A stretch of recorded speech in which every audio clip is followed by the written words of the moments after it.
నా పేరు అర్సమల్లి వెంకటేశ్వరరావు. నేను industrial employees cooperative house building సొసైటీకి సంబంధించినటువంటి Ameenpur, Beeramguda, Narregudem, Tellapur plot purchases welfare association యొక్క అధ్యక్షుడిని నేను.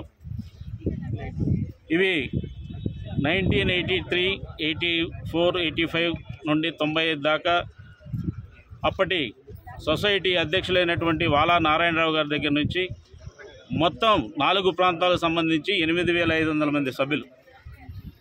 అంటే ఇప్పుడు సుమారు 1,00,000 దాటినటువంటి సంఖ్య. ఎస్పెషల్లీ మన అమీన్పూర్లో చూసుకుంటే సుమారు 2,000.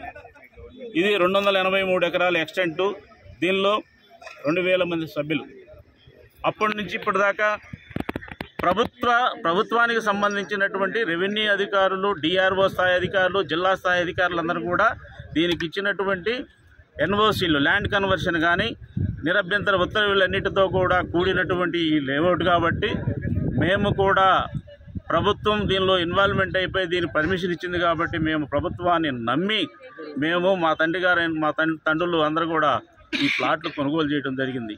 ఈ ప్లాట్లు కొనుగోలు చేయడం అంటే జీతాలతో ఆ రోజుల్లో సాలిసాలిన 600, 700 రూపాయల జీతాలతో కొనుక్కోరు, అప్పులు చేసి కొనుక్కున్నటువంటి ఇవి.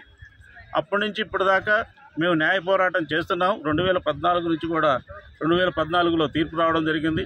అయితే ప్రభుత్వం దాన్ని ఎలాంటి ఇంప్లిమెంటేషన్ చేయకపోగా మేము కంటెంప్ట్ కోర్టు ధిక్కారణ కేసులు కూడా వేసాం.